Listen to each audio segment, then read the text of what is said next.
Support for this podcast comes from Frito-Lay and the 2023 Snack Bracket Championship. The Frito-Lay Snack-It Challenge is underway, and fans are voting on their favorite snacks to crown champion. We're talking about prime-time matchups between the best 64 snacks in the land. Will Ruffles Ridges reign supreme?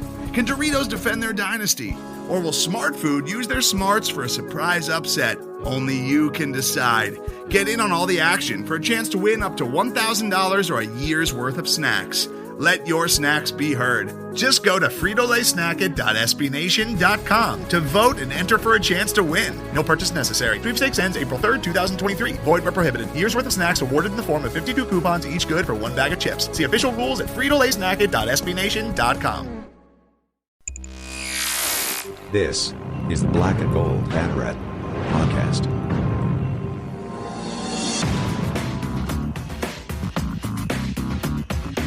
Now, here are your hosts, Jeff Sharon and Eric Lopez. Welcome to the Black and Gold Banneret Podcast. I am Jeff Sharon. I am with Drew Glukov and Eric Lopez. Guys, this is one of those let's all circle the wagons podcasts, right? Let's all come together, hug, sing Kumbaya. Did the sun come out like Drew predicted? Like Drew, Drew's breaking news. Put the death cap for Cutie Records back in the closet. We're fine here. All right. It's UCF football's 2-1. We'll talk about the loss to Louisville. Obviously, what's going on in the bye week. Obviously the injury to Dylan Gabriel is a massive blow. And Drew, you're going to talk about the details on that and Isaiah Bowser, and I'm sure some of the other guys who got hurt too. We also got later on, Eric, you spoke with Anne-Marie Watson of UCF Volleyball. We'll have that conversation on the show as well. And Bryson Turner is going to join us to talk about volleyball too, as well as soccer and a win from men's golf and updated baseball roster. So lots to talk about in this show. But of course, the big story right now in UCF land is football after that really heartbreaking loss at Louisville. This is one of those things where you can't, Todd Dagenet would tell me, like, you can't turn this loss into two losses, right?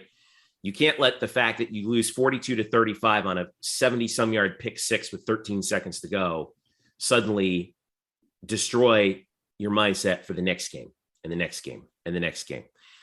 But it's not just how the game was lost. It's the collateral damage. Dylan Gabriel suffered a broken clavicle on the final play of the game. Stupid lateral play. I actually hate the lateral play. I thought that actually, I don't want to sound like I'm second guessing. I was a little surprised that they went with that play and not try to Hail Mary, because I felt like with Dylan's arm, they probably could have gotten close. They probably were close enough that they could give it a shot. He is out indefinitely. His statement says, "I'd like to start by thanking my family, friends, coaches, teammates, and fans for all the love. Unfortunately, in last night's game, I fractured my clavicle. And by the way, it's on his left shoulder. That's his throwing shoulder side. I thank God that I will not need surgery, but at this point, there is no timetable for my return.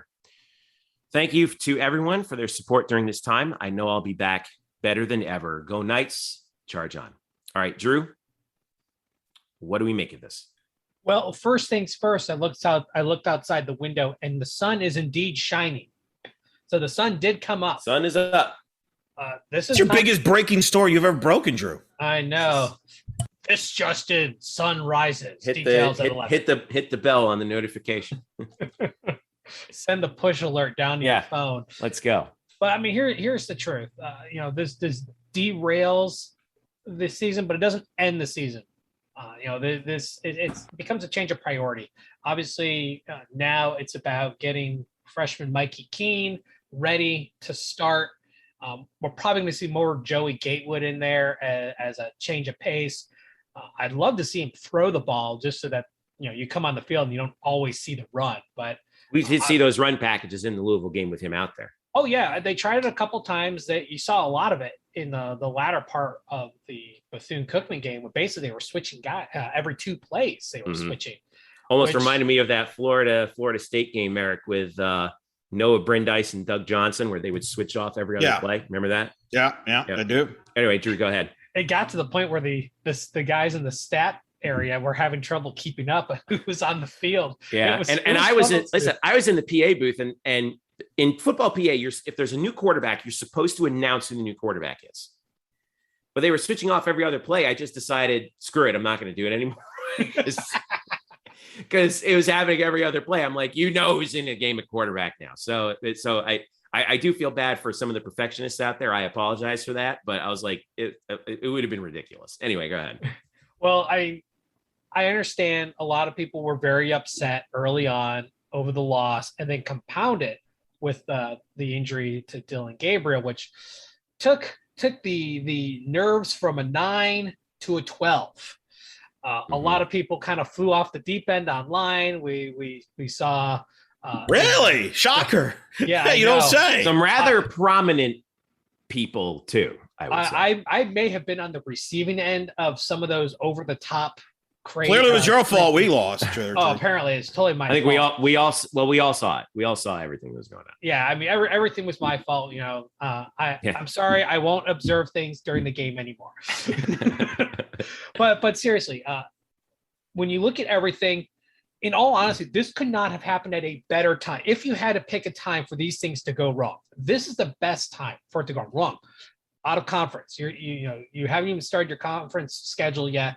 The goal is not undefeated. I mean, that's the pie in the sky thing, because it's almost impossible to run the tables. But the goal is win a conference championship, because you are in full control of winning the conference. So that hasn't been changed. That's still the goal. And the other thing is you've got the bye week, so you've got the extra week. Get players healthy, because there was a lot of injuries in this. This was a rough game. A lot of guys went down, especially the defensive injuries. I think are the ones that those end up being like the nagging ones. Obviously, Dylan Gabriel's devastating, and also we forgot to mention Isaiah Bowser going down too. Isaiah Bowser going down. Jalen Robinson got hurt. Then we have the defensive side, Tatum Bethune and Corey Thornton. Matt Lee tried to get out there, couldn't play. That's six huge guys. That's like your top 6 guys on the whole team. Almost. I've got to give Cole Schneider a lot of credit. He moved over to center. Played very well at center. Very well. Not his position, but I mean that's. But it's a rippling effect. There's a rippling effect because now you're moving him from guard to center, and that's what you want your veterans to do, right? Is you got to step in the moment of need. And I remember looking at the backup center during the spring game, and I was like, yeesh, because the snapping was just absolutely horrendous. But other than 1 or 2 low snaps, Cole Schneider did an outstanding job. So I got to give him a lot of credit stepping in and making that Matt Lee injury a lot less impactful on the team. But there's still a loss there, but this gives a chance for a little bit more healing. You're going to get to the real meat of the schedule, which is conference play. Obviously, Navy, Indianapolis coming up, not this Saturday, but the following October 2nd, and then East Carolina before you start getting to the really big boys with Cincinnati and Memphis. I think based on the limited time that we've seen Mikey Keene on the field between the spring game, which we saw pretty extensively, and then during the Bethune game, he's got a lot of similar tools that Dylan Gabriel has as far as physical abilities. The real question is, it's really mental. Can he maintain the composure that you need? Oh, experience. Yeah, it's more experience than because mental makes reps. Right. It's about the reps. Some quarterbacks, some quarterbacks need more time to learn than others. It's really mental, and the experience adds to that mental aspect. The physical's there. He's got the talent. He's got the legs. He's got the arm. He has a good pocket presence. The question is, can he put it all together consistently against starters on FBS teams? And we'll find out. Eric, the way I view this game is, first of all, can we give a quick shout out to Tremont Morris-Brash in his first game back after the suspension, making one of the most clutch defensive plays I've ever seen in UCF history, getting that with the quarterback pressure, forcing the turnover on that interception, and setting. You mean you're not going to criticize Louisville play calling there, like we've done with the other play after that, where everybody somehow blames the play call for it? There was nothing wrong with that play. No, I agree. And there was nothing wrong with that play. Tremont blew it up. And he made a fantastic play. And all of a sudden, put UCF in a position to win the game when it looked like this thing was, either they could lose on a field goal or go to overtime. That was one of the most clutch plays I've ever seen. But it goes into the trash basket of he got topped the next play. Great plays that got topped by an even greater play later. Now everyone's going on and on about the play calling on the interception. Ridiculous. But it was a good play call and the play worked. I think one guy, who was the guy on Twitter who actually broke this Well, while you down? looked that up, first of all, they were not in field goal range. They were 20 yards out of field goal range. They needed a good, they were close to midfield. They needed a good 20 yards, and there was only 23 seconds. And they had 3 timeouts. But you're not going to get that on a running play because Louisville had a 7-man front. They were going 7-man front. Right. And here's the thing. This is the hypocrisy. We love to play the result criticism there. Oh, it didn't work, so it's a bad call. 3 timeout. If he runs the ball and he gets stuffed, people are saying, why are you being conservative? Because that's what we did with the last guy that was here. Why are you being conservative? Go for it. You've got Dylan Gabriel at quarterback. So that's where I think fans are unrealistic there when it comes to that. If Dylan is able to hold on to the ball for an extra half second, which he couldn't because there was some pass rush up his face, if he waits a half – because of the blitz.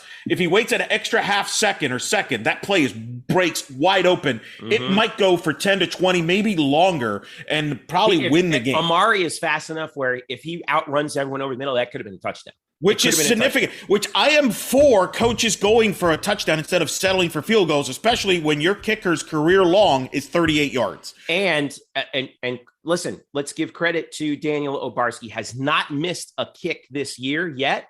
But he's 13 for 13 on extra points. Well, he hasn't tried a field goal yet. But it's not even just him. Look at the Vikings. The NFL in week 2, their kicker missed a 37-yarder in Arizona against the Cardinals. Not everybody has Matt Prater that can hit a 62-yarder. Shout out to Matt Prater, future UCF alum. So, look, it was a wacky game. We said this last week. Could this defense contain a dual threat quarterback like a Malik Cunningham? The clear answer was no, they cannot. They are a flawed defense. They have some holes. Everybody played hard, but they have some holes. That's going to continue. I've said this since July. This is a transitional year. And to be honest, that's confirmed now. Where I disagree with Drew, I don't disagree with Drew. I don't think Drew, the conference championship's gone. That's done. You're out of it. You're focused on winning against Navy and getting Mike. We'll see if Mikey Keene, how well he plays. You mean the national championship? Well, no, the conference championship's done. They're not going to win that. Clarify that, Eric. It's not that it's done and over mathematically. It's still what your goal is. Should be the goal, yes. I was going to say, I don't think it's fair to say we haven't played a conference game. But it's done. Here's why. Because I think fans just assume that Mikey Keene's going to step in and pick up where Dylan Gabriel left off. No way. He's going to drop off. There has to be. He's young. He's a human being. He's a kid. There's going to be a drop-off. They still got to play Cincinnati. They still got to play SMU. I didn't think they were going to win the conference with Dylan Gabriel. I certainly don't think they're going to win it without him. So I think people have to be realistic. This is why fans get all flipped out, because they have unrealistic expectations, and when it doesn't get met, they have to blame somebody else instead of realizing, hey, maybe we're just not that good enough. Maybe we have too many injuries or maybe we're too young. Speaking of which, let us discuss the column that in the Orlando Sentinel that popped up from Mike Bianchi. The headline, I will read it, says, "Delusional UCF fans need to realize it's okay to lose a game." I'm in favor of the overall point about you have to, this game is not indicative of a systemic problem within UCF, and we now need to drop down to FCS or something. Okay. I think a lot of fans are really kvetching about this. And part of that is because of the hope that you have with a new season, especially with all the new car smell, right? Gus Malzahn plus Dylan Gabriel plus the Big 12. And I feel like UCF fans do feel pressure now that, now do we have to prove ourselves worthy of that Big 12 invitation, right? And you don't, because you already have it. Okay. So, but there's one thing I disagree with Bianchi on. And he said, let's see, blah, blah, blah, blah, blah. Here it is. Shouldn't such a loss almost be expected? Is Louisville a great team and a great program? No, I disagree. I think Louisville could be a good program. We don't know. Could be a good team. We don't know. I think they've played in New Year's 6 bowl games. They've won conference championships. That's a good program. Don't tell me it's not. But guess what? Neither is UCF. That's wrong. UCF is a good program. And I think UCF is a very good and talented team.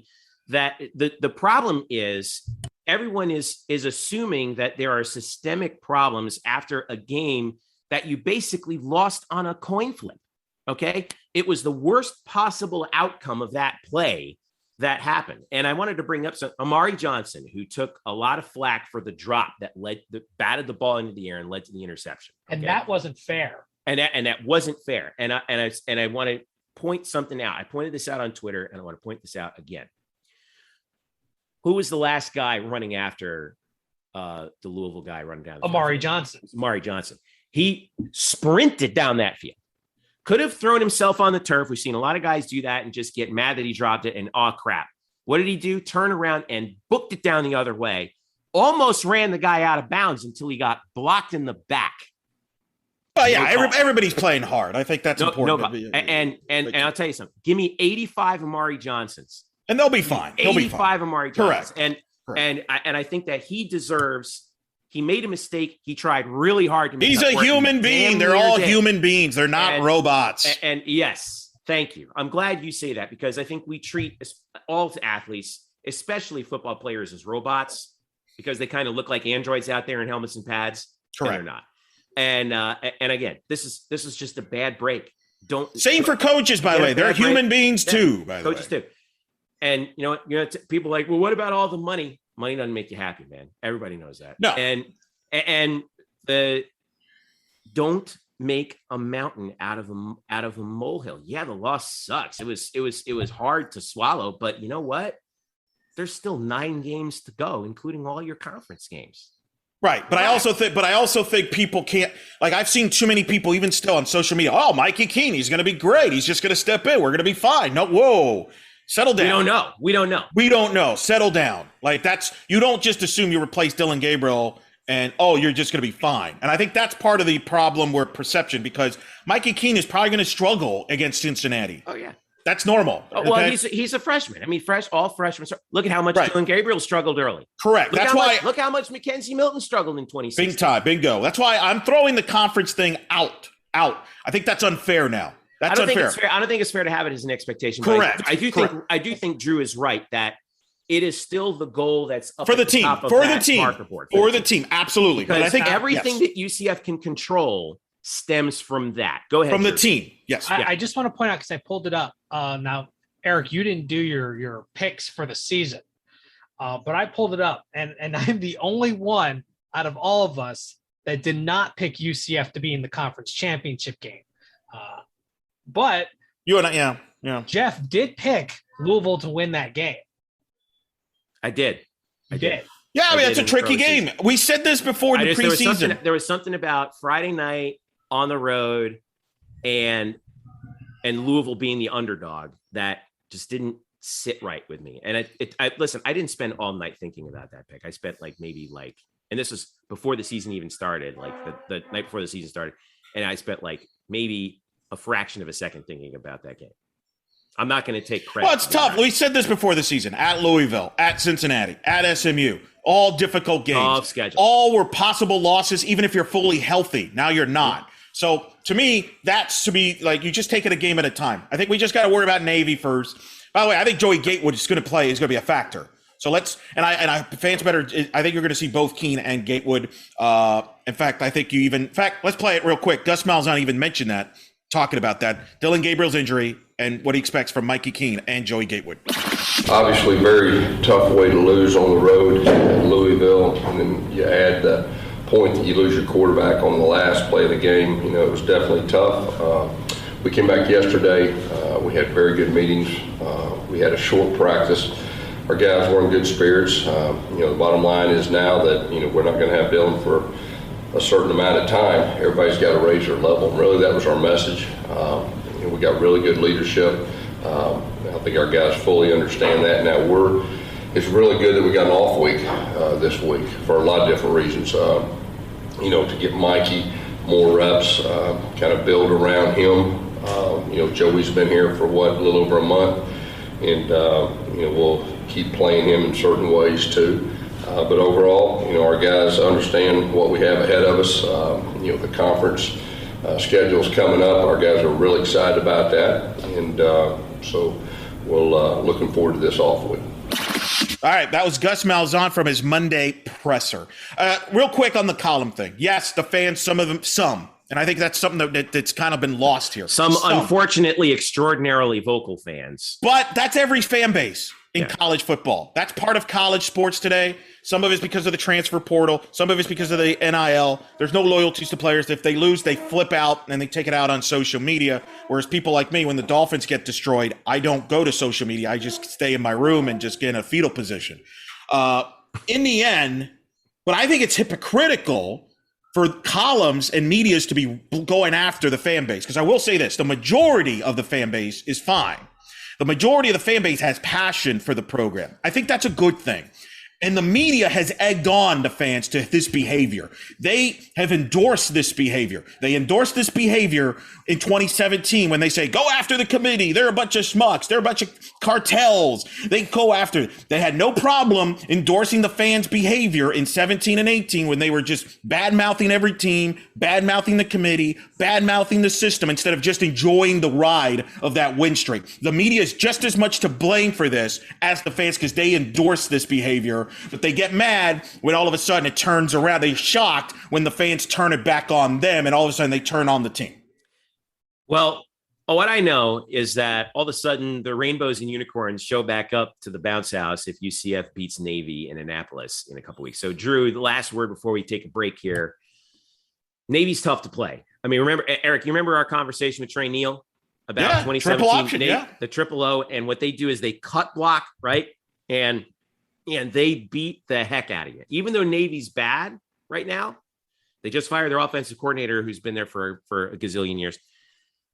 They're still tough. They're still Navy boys, right? And they will, and they're, even though a lot of them are undersized for FBS football, they will beat the crap out of a defense with that triple O. They will make you earn it. And this is going to be this. Thank goodness for the bye week before, to get the defense healthy. But as Trey talked to us a couple years ago, he said, we really could use the bye week after, right? Yeah. And the truth is, it's always hard to scout Navy because you really never know what you're going to get. I remember when Scott Frost was there, he was in the practice, he was running option quarterback in the practice. Remember that video? Exactly. Because he lived it, that was his thing at Nebraska. He was able to show how it was done. And if you look at UCF historically against Navy, it's never been overly impressive. Now, granted, one year they just kind of kept everything close to the vest and just kind of went through the motions. But I mean, none of these games were ever really impressive. And you're going to have a trial by fire. Now, granted, this is a Navy team that has next to no offense right now. And I have this unfortunate feeling in the back of my head that they're going to come alive. And just they're due for a game. They're not gonna not score the rest of the year. They're due to somebody. They have less than 200 yards of they had less than 200 yards of offense in the first. You never games. see Navy with that few yardage offense. Oh, I mean, that's like once in a blue moon, man. It's weird. I'm granted this college season is just shaping up to be a weird year. I don't know if it's gonna be 2007 weird, but it's climbing up there in the echelon of weirdness from almost as weird as 2020, but anyway, go ahead. Well, 2020 is just a cluster of all sorts of problems. But I have to give the coaching staff some credit. Now, there was a lot of question about play calling and game planning. It looked like UCF was outcoached Friday, but there seems to be a very positive vibe going into the next week, despite all these injuries. And that's really where the coaching staff has to really shine is picking yourself up from the loss, especially a really close 50-50 loss like that was. I mean, UCF during their 25-game winning streak had a number of 50-50 games that just went their way, that could have gone the other. The luck ran out in 2019, 2020, and of course, in the Fiesta Friday night 2018 and Friday night. Yeah. That's where, being lucky over being good, I don't think the play call at the end of the game was wrong whatsoever. It just didn't quite go right. Didn't work out. It didn't work out. You know, that's the way the cookie crumbles. That's football. That's football. That right there. Okay, I've never bet on sports in my entire life. That right there is why I don't. Yeah, and the thing is, I know too much, and I've seen way too much crazy stuff happen. Like I don't bet on know. college. I know. I used to help my dad with some pros, years ago, but I don't bet on college. It's too chaotic. I did it once. I actually, a friend of mine helped me out. She could make a career out of this. She just has that knack. But not me. That's not really my thing. But in that situation, either you're the GOAT, all capital letters, or you're the GOAT, all lowercase letters. And it's one way or the other. It's 50-50. And unfortunately, they got in the lower side. So now it's all about picking up the pieces, putting them back into place, and restoring confidence. I like some of the posts that we've seen from current players about, positivity. Kalia Davis's newsletter had a good piece to open up his talks about. I love his newsletter, by the way. It's really good. It's just, I wish more players did that. He's a great writer. He is. You should get him for a guest spot. Oh God, no. But I think you're right. It's like now's the time when you rally, right? You rally as a team, you rally as a coaching staff, you rally as a player unit, you rally as a team, you rally as a fan base. And there's still a lot to play for in this season. A lot to play for, but the margin for error is thin. People need to understand that. Yep. The margin of error didn't change. The margin of error hasn't changed. It's changed. When you go from Dylan Gabriel to a freshman, that lowers your margin. That doesn't change the margin. It's win or loss. Either you win or you lose. Well, if you're going to go the obvious win-loss deal, you got to go. But that's all you can control. That's confidence. That's it. And faith. Well, I guarantee you guys, we're not losing to Bye.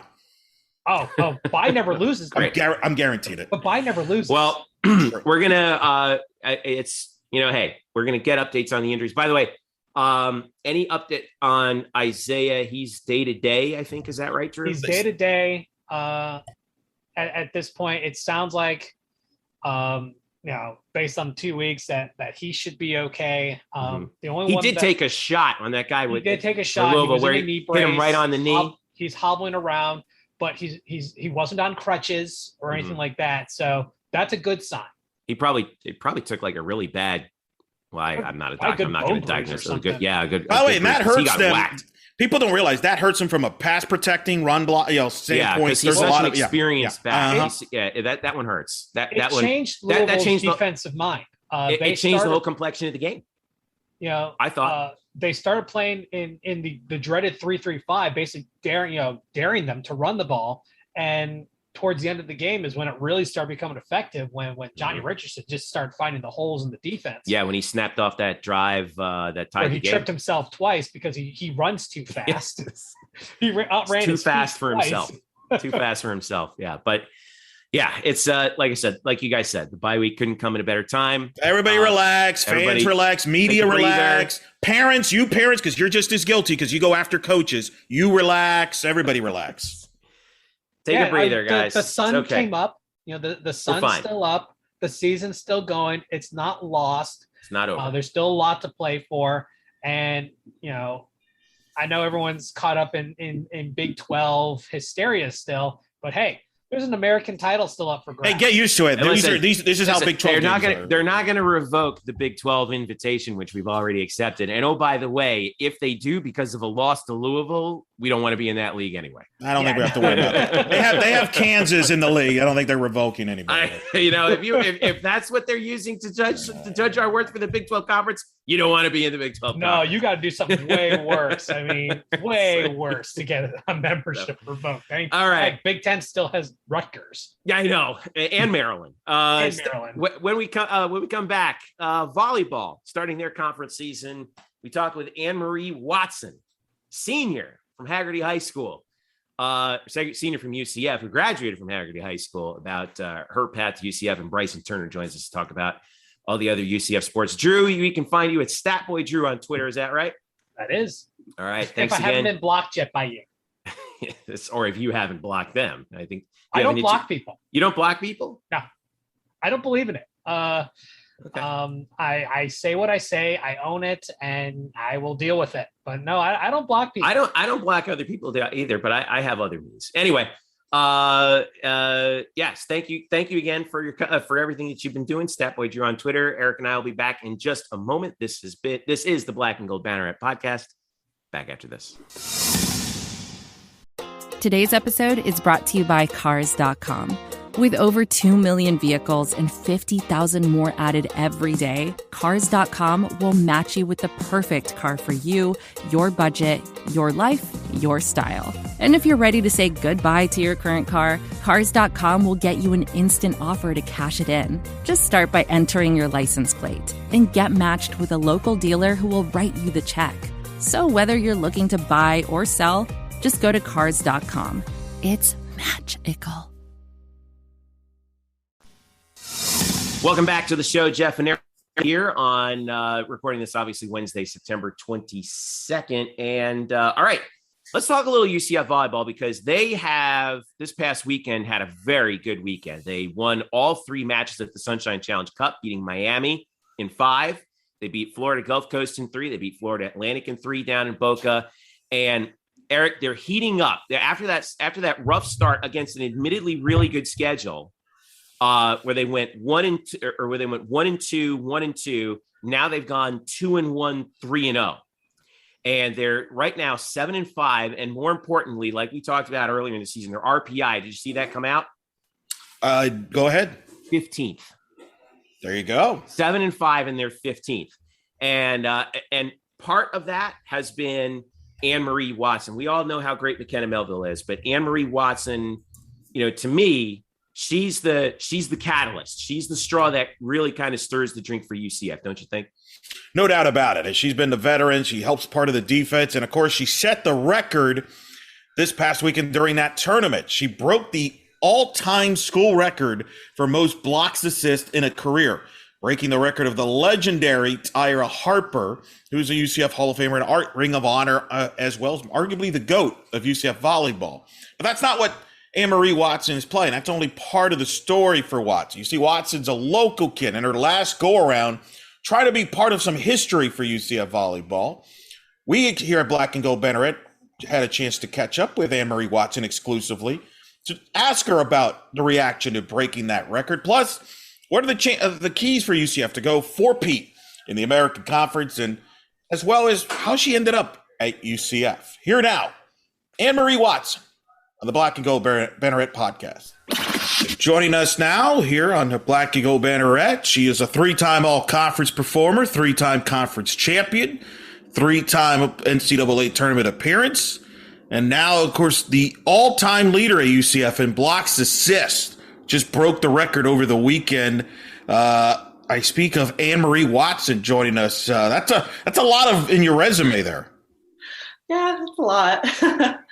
Let's kind of start with the record. That's a pretty significant record you broke there down in Miami, breaking the old record held by Tyra Harper, who's a UCF Hall of Famer, arguably the greatest player in program history with all her accomplishments at UCF and even beyond UCF. I know you probably didn't know about the record, but just give me your thoughts here after the match, because you probably were told about it at some point. So I was curious what your reaction was when you found out. It was funny. Actually, Claudia Dillon's dad was like, it was like we were all at the end of it. All the parents were there, and I kind of heard him say like congrats, but it was that sort of thing you can't really hear what he's saying congrats about. So I was like, oh, like thank you, thanks. I wasn't really sure. I thought it was more about like congrats on the game.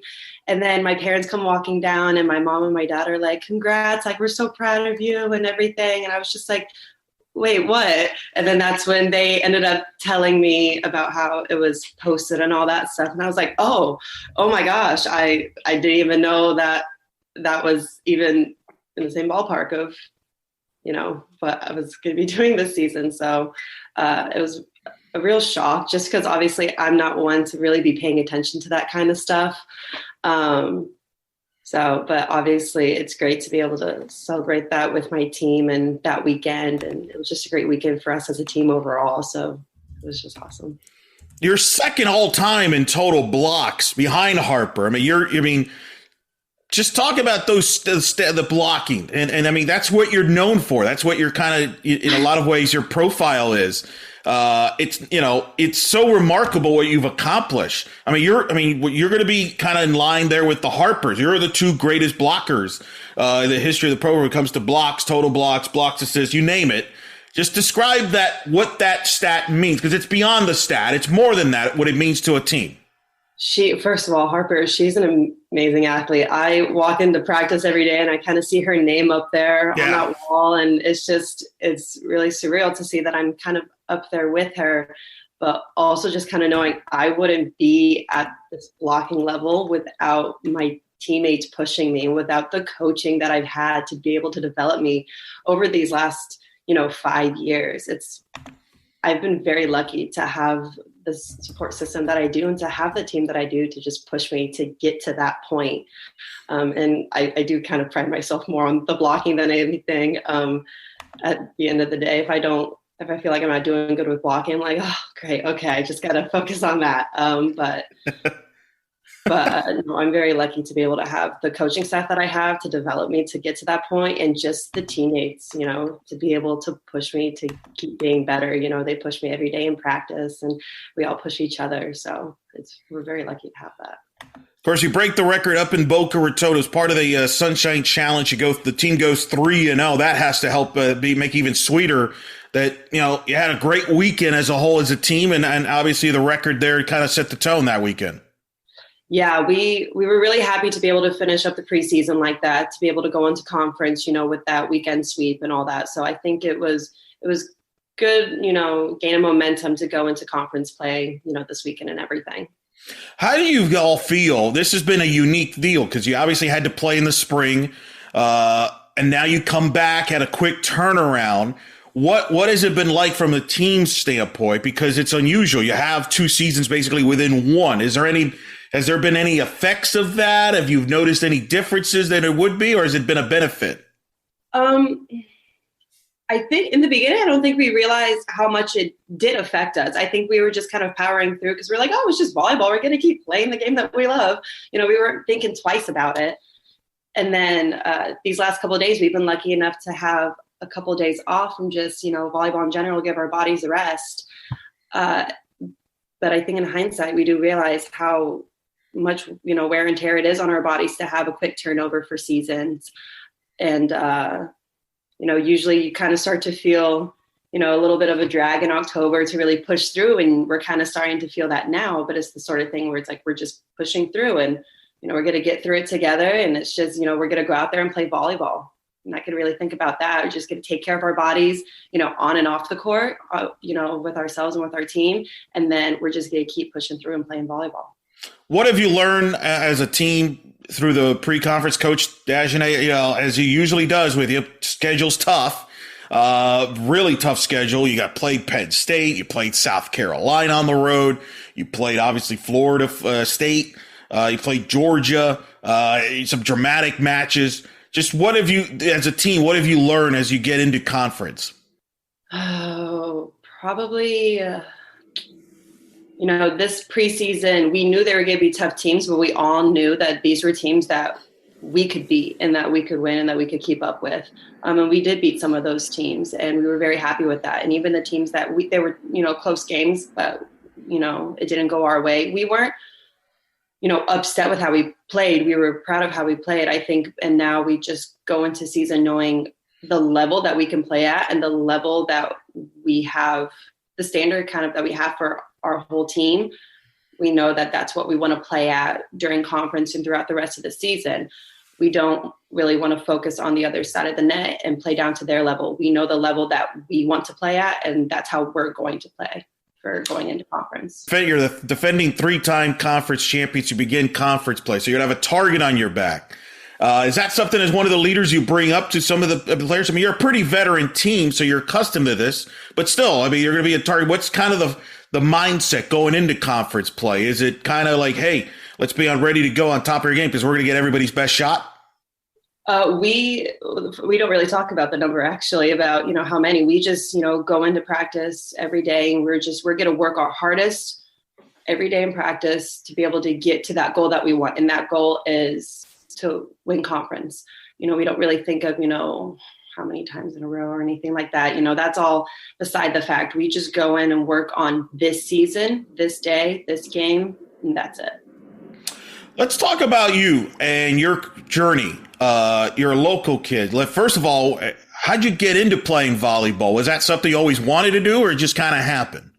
I started off playing softball. I played softball for almost 10 years, I want to say. I always wanted to actually go to college and play softball in college. And then once I got around high school, during the off season of softball, there was volleyball first in the fall. And, you know, a couple of my friends and everything, they were just like, you should try playing volleyball for high school and all that good stuff. And I was like, okay, like I'll do that instead of doing slow pitch softball. So I did that, and I was just kind of hoping to make a team. And then I got on varsity, and the coach there was Adam Levi at the time, and he really developed me. And I started off as a middle, and then he introduced me to, you know, club and all that. And the rest was kind of history. I made the decision to stick with volleyball over softball. And I went through the recruiting process and got here to UCF. And I never thought I would want to stay even in state. I always was just like, oh, I'm going to go out of state and everything like that. And then once the end of kind of high school kind of started and I was in UCF came into the picture, I was just like, you know, I want to stay close to home. I want to be able to be close to my family. I want my family to be able to come see me at every home game. And I would like to be able to stay in my hometown. I think it would be really nice to be able to do that. And I was able to get a sense of independence being at UCF, but out of the house. But I still had my family with me because I'm really close with my family. It would be so weird to think of my dad not being at the very top of the stands and everything like that. So it was first softball, then it came to volleyball, and I'm really happy that I made that decision with volleyball. I never knew about the softball aspect of it. I'm blown away by that. As somebody who does softball on the side, what position did you play? So I was first base mostly, and then once I kind of got into college showcases, I was center field. Wow. When I was younger, I kind of did everything, but once I got older to about 12, 13, the year actually our summer league for Babe Ruth, we won the World Series. I was first base there.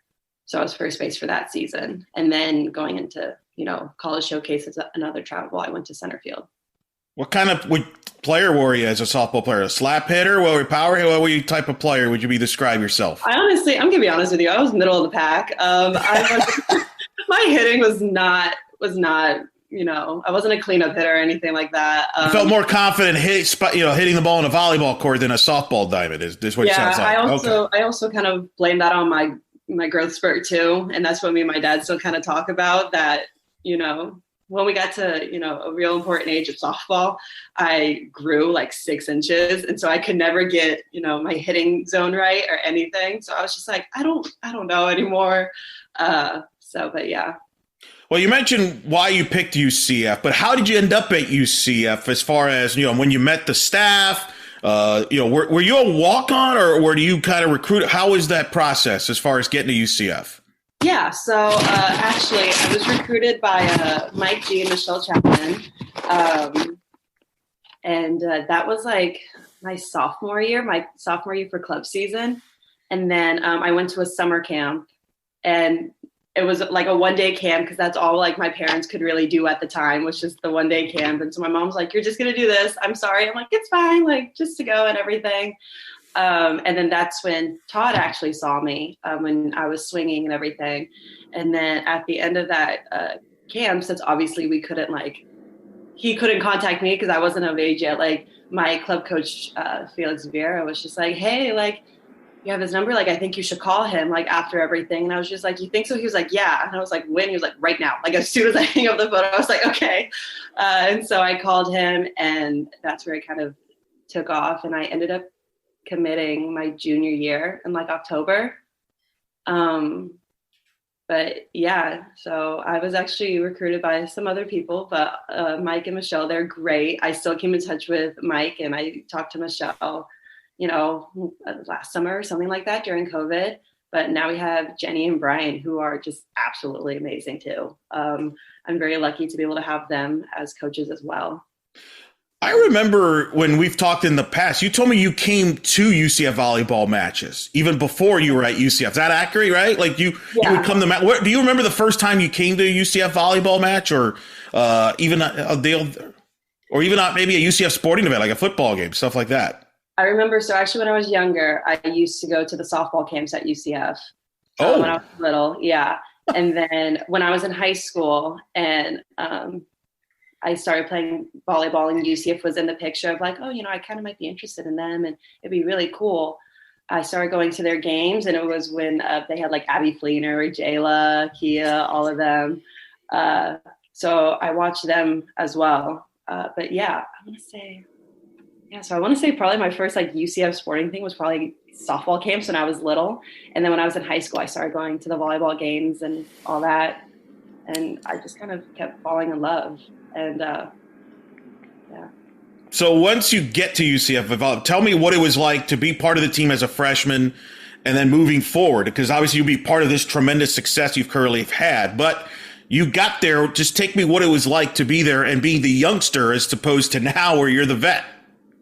Yeah, I think it's me and Christina Fisher came in at the same time. And I think we're really lucky that we had such an amazing group of upperclassmen surrounding us to kind of show us the ropes. I mean, we had Taylor Wicke, Kia, we had Jordan Pingle, and Miranda. We had some amazing mentors that were able just to show us, college, how volleyball works, how we work, how it goes. And I really kind of took everything, a little bit from each of them, to really kind of show or bring that into how I am with the younger girls now and helping them, show them the ropes and how it kind of goes. Did you have a player that took you under her wing that helped you kind of when you first got there and things like that? Actually, when it was during a preseason tournament, and it was when one of the hurricanes hit Florida. We were stuck in Arkansas for a while, and my roommate was Kia. And I remember for a couple of nights when we were stuck in there, we had some really long talks, and she became, that quiet mentor to me. And I was really lucky that she was able to like just talk to me and share some of her experiences and her wisdom with me. So having her that first season was awesome. And then obviously Taylor Wicke was just an amazing person to have in the middle right next to me, being like this little freshman right side, kind of, nervous, but still having her with me to keep me up and to keep me moving as well. You've talked in the past about the pride you have as with the success at home at the venue and making that a home court advantage, being a local person. Expand on that from the pride standpoint. Having playing at the venues turned into a great atmosphere for volleyball. It's been a tremendous home court for the program. You've been a big part of building that with the success and everything. What does that mean, though, as a local person? I imagine there's a special pride for that. Yeah, as always, having all the fans there in the venue is absolutely amazing. We're so lucky to have the fan base that we do. And I think just for me being right down the road, it makes me feel very lucky to be able to play for my hometown team just for a couple more years. It's awesome to be there and kind of represent Oviedo and Orlando as a whole, and just to see the fan base that's, behind us. How has Coach Dagenet influenced you as a player and as a person here moving forward? Because obviously you've known him for a while. He's obviously coached you. What has it been like playing for him and the impact he's had on you? It's just, I've been really lucky to have him as a coach along with the other coaches as well. I think all three of them have really impacted me, not only as an athlete, but as a person in general. Todd is somebody that he cares a lot about academics. He cares a lot about how we play, but at the same time, he cares so deeply for us, just off the court and with our mental health and how we're doing. And that kind of really means a lot to us. And it means a lot to me to know that, yes, he cares about us like as athletes and how we're performing, but at the same time, him and the other coaches like Jenny and Brian, they also want to check in on us. They want to make sure, how we're doing, especially for me. They kind of know I haven't had the greatest summer with some things, but all three of them have really checked in on me, and they've made sure that I'm all good. They've made sure, they always ask how school's going. They also know that I'm starting grad school, which is completely different than undergrad. And so they're checking on me with that. So just the fact that, him and the rest of the staff care about us more than just athletes, they care about us as people and how we're doing. It's been awesome to have that throughout these last 5 years of college. As you get into conference here, as we mentioned, and then obviously I know you're as a team, you have big aspirations from a postseason standpoint. You've been to the NCAAs 3 times. You got to the round of 32 in 2019. But I know as a team, you're not satisfied with just that. Just talk to me. How do you feel about your team as far as the accomplishments, the goals you have internally, where you're at right now? Do you feel like you're at where you need to be? Are you close to where you need to be as a team? Do you feel that you're starting to peak at the right time? Kind of take me where the team temperature is right now. Definitely. We know that we have, a lot of potential. We know that there's so much talent within our team. We're very deep with that. We know that we have, ways to go, but we are getting there. And we see it every day in practice of, how much we're changing and how we're just even growing and bettering ourselves. That 1% is helping us every day. Even, off the court things, taking care of ourselves through treatment, making sure our bodies are rested, our minds are rested, just seeing us improve that little bit makes a huge change for us. So we obviously we're always improving. We're always getting better every single day. And we're not where we want to be, but we know that we can see it coming very soon. Last thing for you is years from now, you're probably going to get honored. You're probably going to be at a ring of honor there at volleyball court with all the accomplishments you have. You're rightfully so. I mean, your speaks for itself. But when people bring you up 5 years from now, 6 years from now, as maybe future Knights are trying to chase your records down and your name gets brought up, what do you want people to say about you? Oh, that's kind of surreal to think about. I think I would just want people to say that I was, the kind of teammate that people could go to that, had a very, calm sense on the court and calm composure off the court as well. And that I was the kind of person that, other teammates could go to whenever they just needed to talk or, they needed advice or anything like that, kind of like little mama bear. So I hope that, that's the impression that I'm able to leave in years to come. Well, you've left a great impression to this point, and you still got a lot of volleyball left in you, which is the exciting thing about it as you begin conference play. Congrats on the record. Congrats on all the accomplishments you've had to this point. We wish you for more accomplishments and success here moving forward. But in the meantime, thanks for joining us. And again, it's been a pleasure to be watching you play and continue to watch you play. And good luck the rest of the way. Thank you so much. It was so nice talking to you. And thanks again to Anne-Marie Watson for joining us. You could, by the way, check out the full interview. Believe it or not, there's more of my conversation with Anne-Marie Watson on our YouTube page on the Black and Gold Banneret, plus on our blackandgoldbanneret.com. You'll check out our feature on Anne-Marie Watson where we talk in depth about her time at Hagerty, going to the UCF, as well as what is her future plans after volleyball. And what does her and McKenna Melville have in common that they're going to do in the future? All of that coming up. Check that out on our blackandgoldbanneret.com as well as on our YouTube page.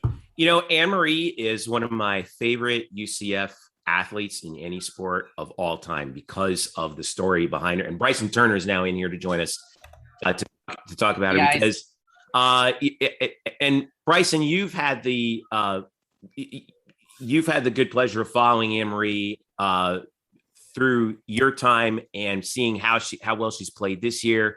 And I just pulled up her stats, in this last match against Florida Atlantic, she hit 778, 7 kills on 9 attempts, 1 dig, 4 total blocks.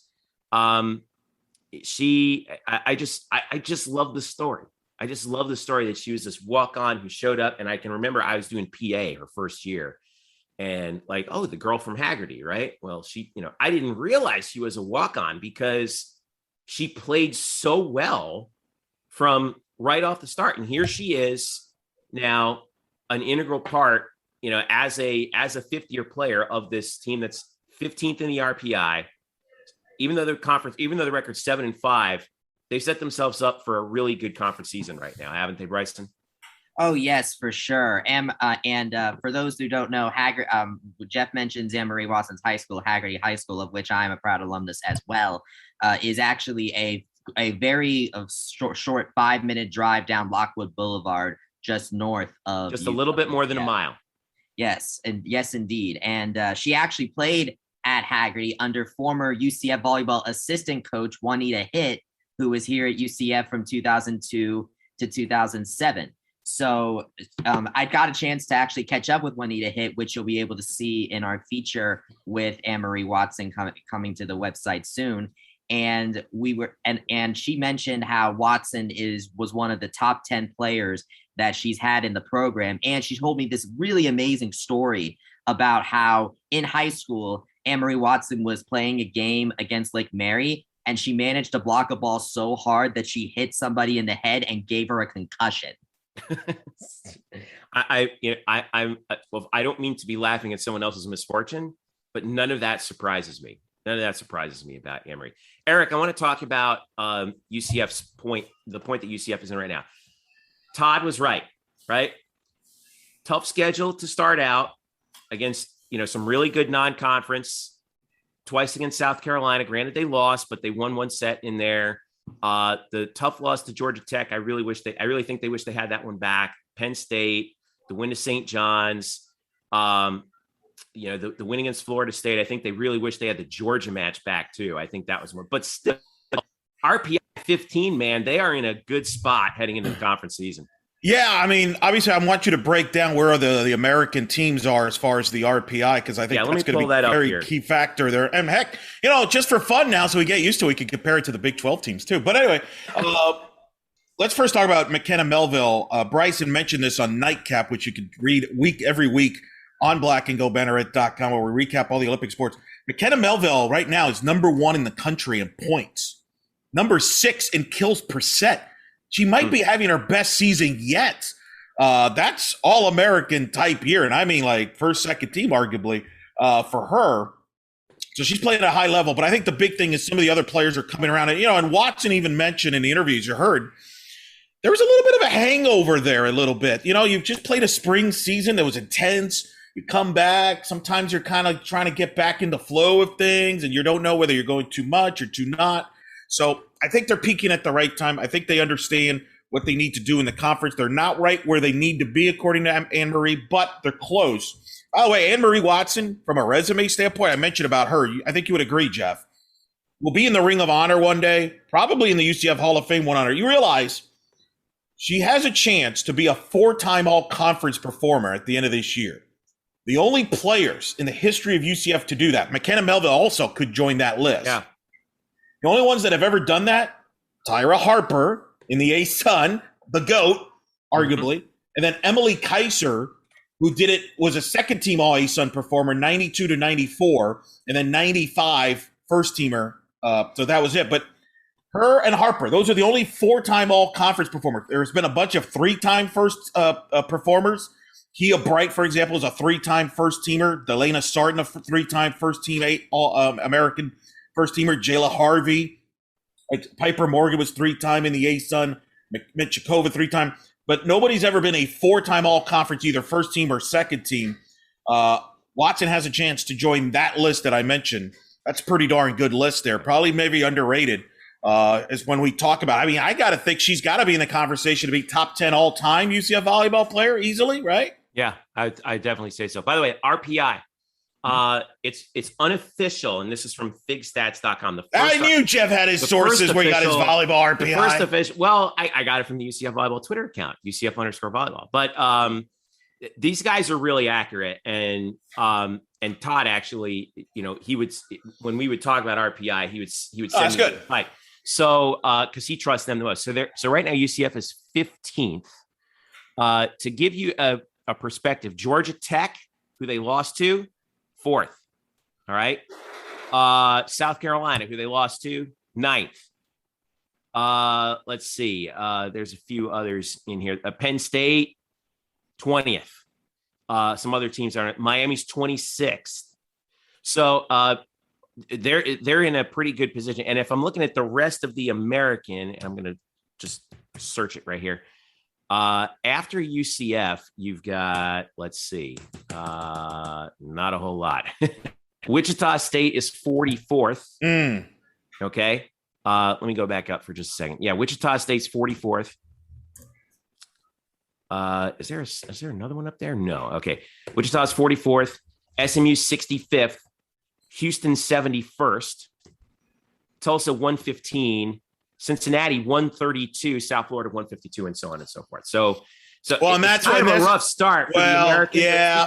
But it's only because the non-conference schedules are what they are, right? UCF played an extraordinarily difficult. Correct. But this is the benefit for the program from a volleyball standpoint, why they go to the Big 12. Because if you can compare what the Big 12 schools are doing, not Texas and Oklahoma, there's going to be a drastic difference.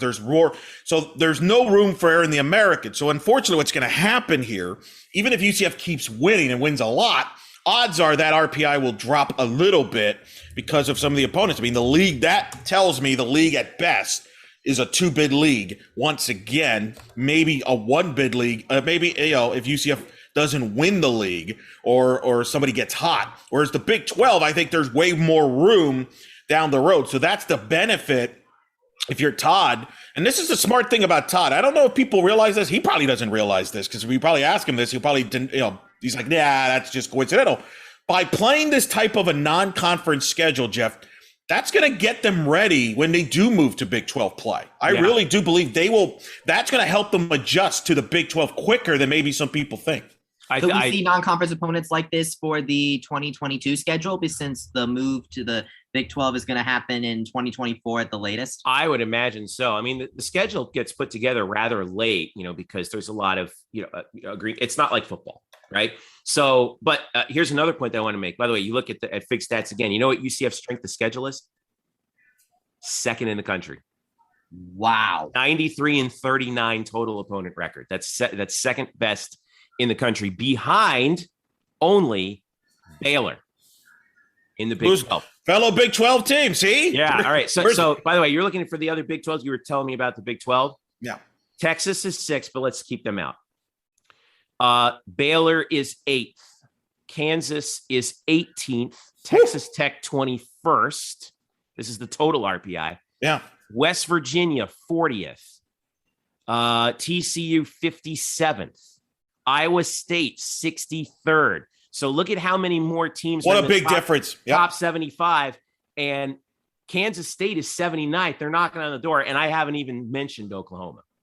That's a big difference there. I mean, that's a 3 to 4 bid league right there in the Big 12. And again, the difference there in room for margin for error is significant. If UCF, and it's apples and oranges, I get all that. But if let's say you put UCF in this year's resume into the Big 12 right now, they would have a legitimate shot to be a national seed and host. I don't think that's going to happen currently, but that's the difference in Big 12. Now, obviously, they're going to have to win Big 12 matches. But on the other hand, even if they lose Big 12 matches, they're not going to get as hurt as much as they probably will if they were to drop a match or two in the American. Exactly. That's the difference. And one more, BYU. Yeah. One spot behind UCF, 16th. They are traditionally a national. I think volleyball is going to be fine in the Big 12 there. Now, the big thing that Todd right now is if he listens, which he doesn't, he has a life. We understand that. He's probably going to tell us that knock this nonsense conversation off because they're focused on this weekend and the conference. But it is worth pointing this out.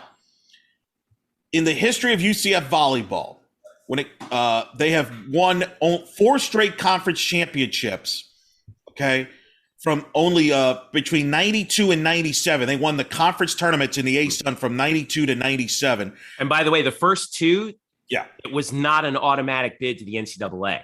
There you go. So that is the only time they've won.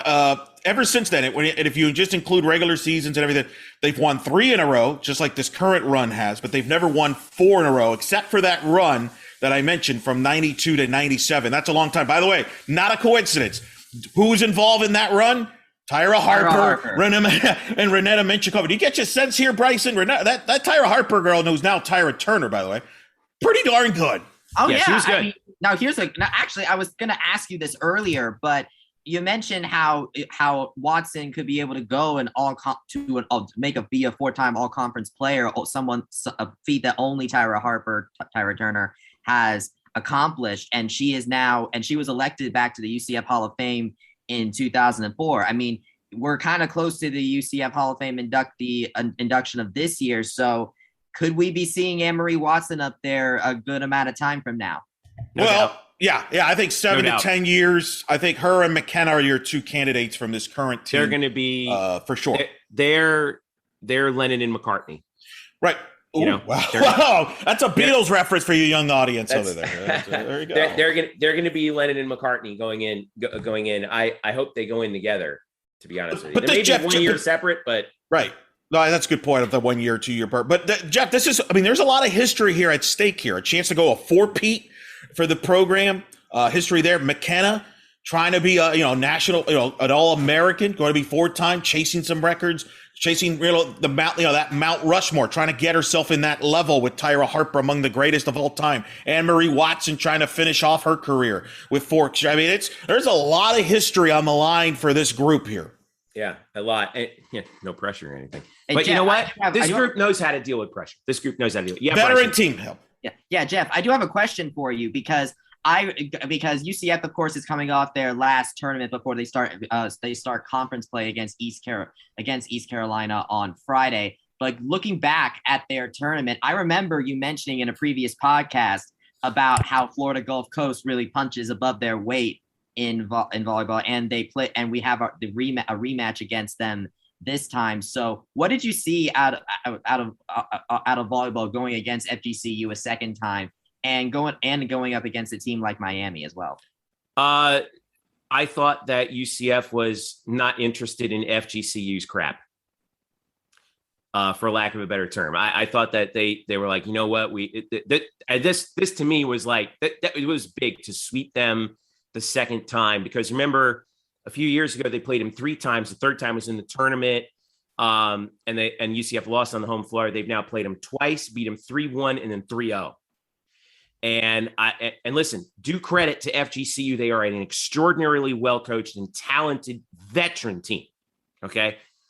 But I think UCF is kind of at a point where they're kind of playing they're kind of playing checkers where everyone else is playing chess. I think it was a big win for them because UCF was not going to fall for any of their tricks this time around, and they took care of business. That was fun. That was a big win for UCF. Even bigger than Miami and Florida State. I think that was a big. It got them rolling. A little bit. That was when I was like, oh wow, this team's ready now. There's the question though, and you broke down the RPIs later. Who is your biggest concern threat in the American? I thought what jumped out at me in your RPI numbers was Wichita State. And the reason I bring up Wichita State, that was a program, Jeff. You remember this when they came in to the American, they were a powerhouse in volleyball. Yep. And they won the league. They were in the program. They went undefeated in the conference. Right. And we thought this is a power, because we talked about, wow, what a big benefit for men's basketball. But we said, hey, this is a big benefit for volleyball. They haven't been what we thought they would be in the last couple of years.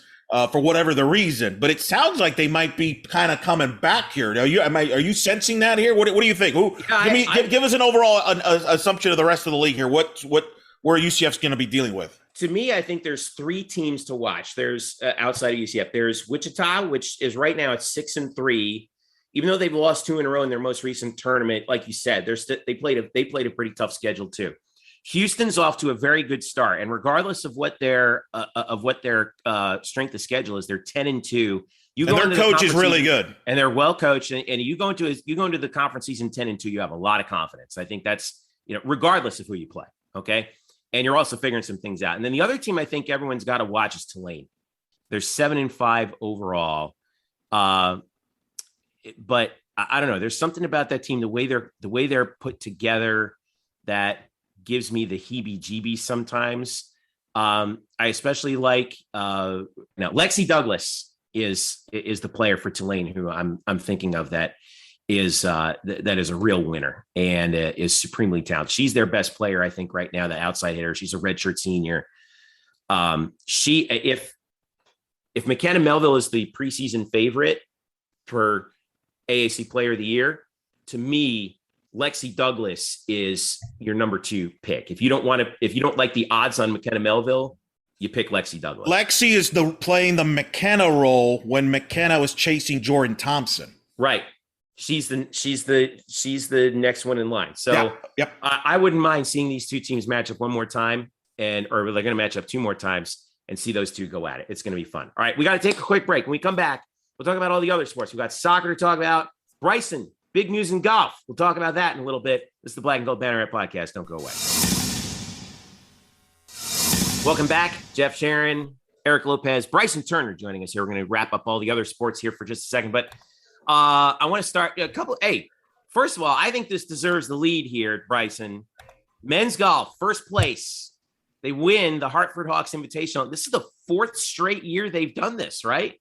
Oh, yes. And it's not just that. They won it by 35 strokes. They finished the tournament at 35 under par, second place Seton Hall, even par. Absolutely. And then individually, 3 UCF seniors, Johnny Travali, Clement Charmazon, and Teddy Tetak, swept the podium. 1, 2, 3. Awesome. Just absolutely dominant weekend for men's golf.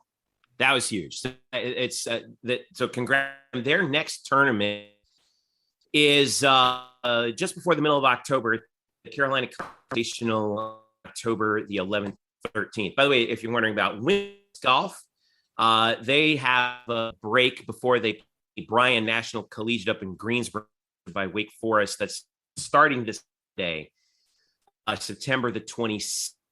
All right, let's talk real cross country day. The regional rank is number 13 in the track and field cross country collegiate cross country association South region rankings, and they've been off to a good start too, Bryson, there as well. So I think that's been a real key for them. It's good to see your name up in the rankings.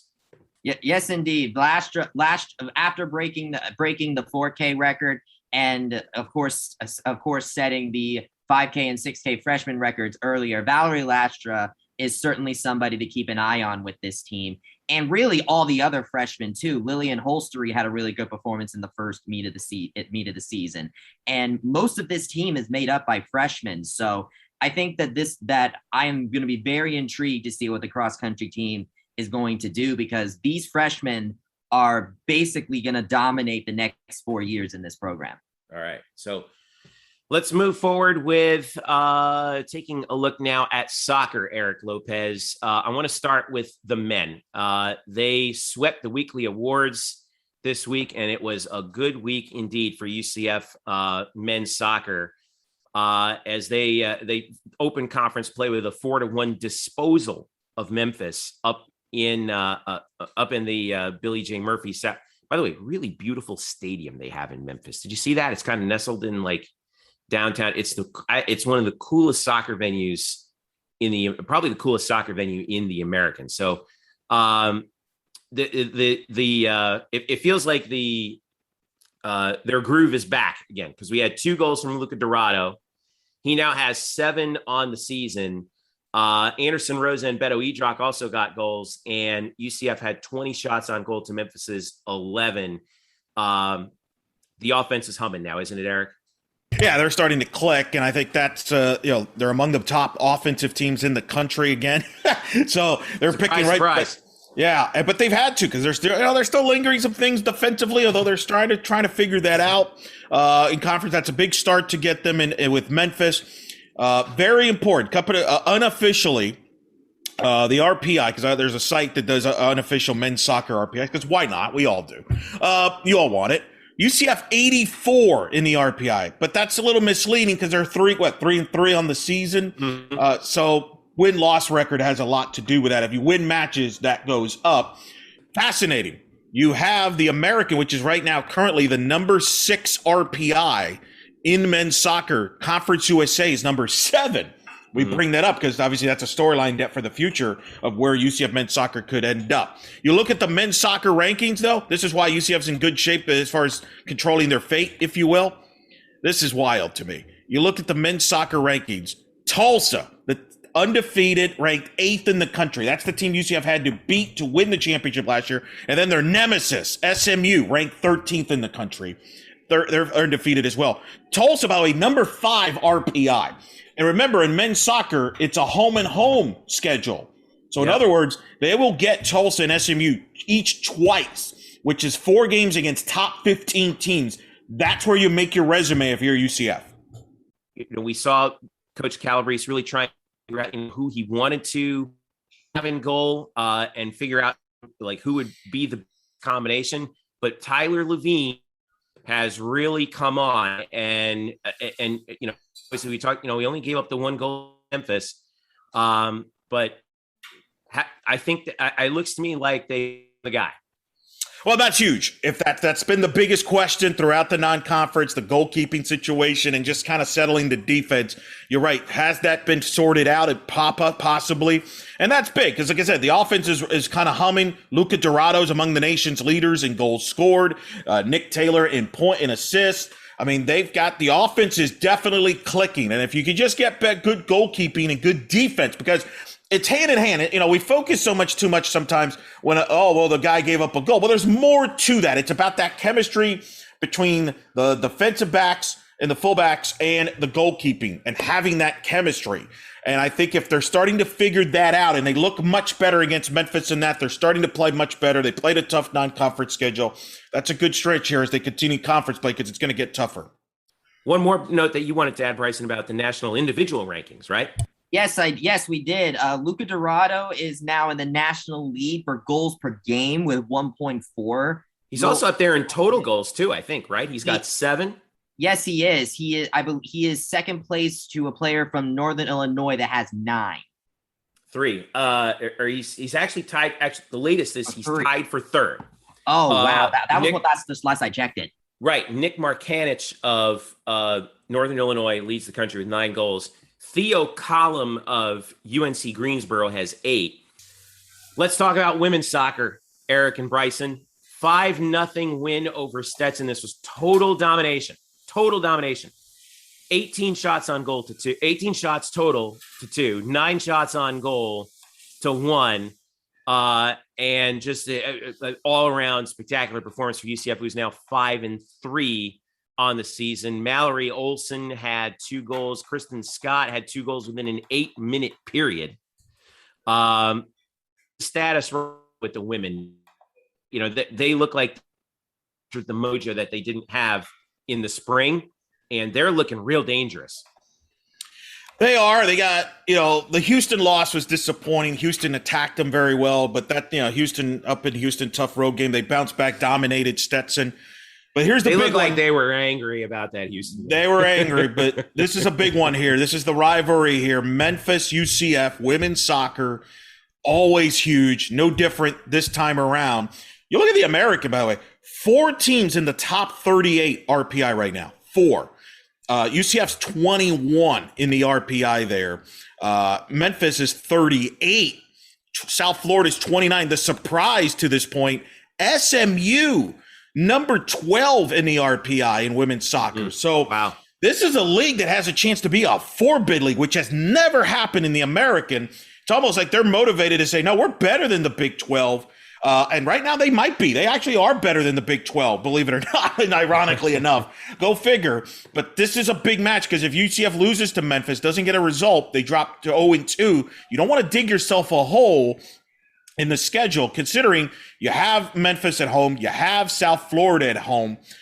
Those are very important to get a result after the loss to Houston.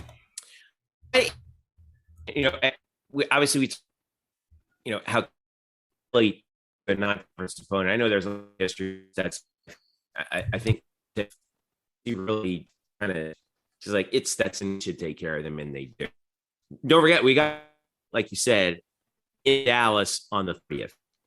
So it's gonna be this is a huge 4-game stretch. Them at home because Tulsa also is in on October 10th. So I'm feeling pretty good. You know what else I'm feeling pretty good is Kristen Scott. I think she's really emerged as the main linchpin of the team, kind of holding it together from an offensive perspective. And looking at the individual stats, she's got 6 goals in 8 games, which leads the team. Mallory Olson has 4. 2 of them were in the last game. But the leap that Kristen's made, man, she is a weapon. Big time difference maker, has been their big offensive player. She didn't score a goal in the spring when they played in the limited action that she had. But this is more of the Kristen Scott from 2019. And she's been a big time leader for them. You know what you're going to get from Caroline Delisle at goalkeeping. It's just a matter. This has been a team that plays well with the lead. What's been fascinating is they've struggled when they've fallen behind early. Now, part of that is the schedule. They play at teams like LSU, et cetera, but get off to good starts. You know, they didn't get off to a good start in Houston, and it cost them. And then I think they learned their lesson against Stetson. They got off to a fast start there. Mm-hmm. We'll see how they do, though. This schedule, this league, this is going to be fascinating. Like I said, the league has never had more than 3 teams in the NCAA. Could this be the year they get 3 to 4 bids? That's in play, the way the teams have performed to this level. No doubt about it. I'll say this. Kristen Scott and Mallory Olson have really been dominant on the offense this season. I did the calculations. With their combined 10 goals this season, they make up almost 60% of all the team's goals this season. Yeah, that's huge. And that was the one thing that UCF was really missing last year was offense, and they have found it in a big way. Speaking of, or moving down the line real quick, we had some baseball news that you want to talk about too. The baseball team announced their new recruiting class. Get used to seeing this in college baseball, right? I mean, with how everything has changed with the transfer portal, I really think that the changes in college athletics are really revealing themselves most profoundly in baseball. 18 new players. Think about it. That's 2 full 9s, right? And 14 players leaving, including the MLB draftees. Yeah. So we're not going to go over each and every single one here, although suffice it to say, we do have some local guys. William Saxton, who transfers over from FIU. Riley Wash, the new catcher, is from Altamont Springs. He transfers over from Pitt. Dominic Castellano from Tampa. Let's see, there's a couple other guys. Paul Russo from Tampa. Brogan Napier's from St. Augustine. Got Julian Balzer from Rockledge. A real mix of guys. Also in terms of class, it's not all freshmen and seniors. There's some juniors, some sophomores mixed in.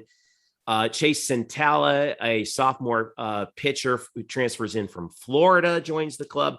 So give us the real cliff notes on this group of 18 guys that Greg Lovelady's brought in. Well, I think the big thing is that he brought in a lot of pitchers. If you look at this, he's brought 2 catchers, 2 outfielders, 3 infielders, 5 right-handed pitchers, and 6 left-handed pitchers. That's 11 pitchers. And it makes sense why he would do that. He lost pretty much all of the starting rotation except for Hunter Pattison.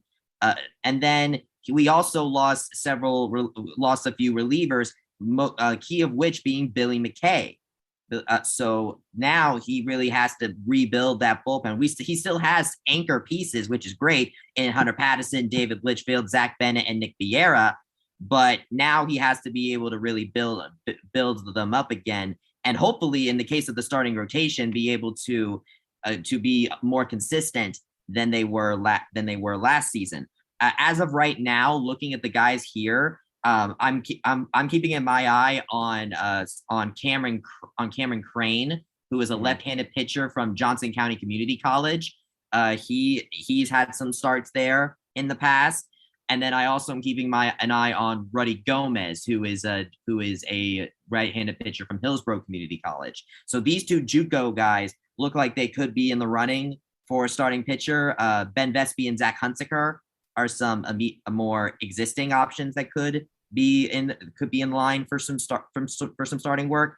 And then also I found that Chase Sentla, Saxton, Connor Stain, a transfer from Maryland, and Kyle Kramer, a transfer from Rollins College, all have done relief appearances for their previous schools. So look for them to possibly make an impact in the bullpen as well if they perform well in fall ball. Beyond that, Riley Wash is certainly somebody to watch in the catcher position, as well as Andrew Sundin, which with both Josh Crouch being drafted in the MLB and Matt Menendez leaving via the transfer portal.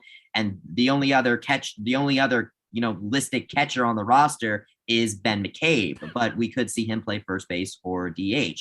So I really keep an eye on these two new guys at the catcher position, because I think we could definitely see a bunch of them this season. All right. Good recap on that too. So, all right, as we finish up, guys, we got a lot to digest off of this week. Good bye week for football. I think they needed it just in time, and that gives us a chance. A lot of people need it. Yeah. Oh, you're not kidding. Everybody needs like a mental health break right now after that. Good Lord. So yeah, we need so we'll be following as things move forward on that. Hopefully UCF can get healthy as we get ready for Navy. A couple things we wanted to pass along. Also, make sure you follow us at UCF_Banneret for all the latest on UCF sports. You can follow us each individually. I'm at Jeff_Sharon. Eric is at Eric Lopez Elo. Bryson is at It's Bryson Turner on Twitter. And of course, you can hit us up at UCF_Banneret, Facebook.com/Black and Gold Banneret as well.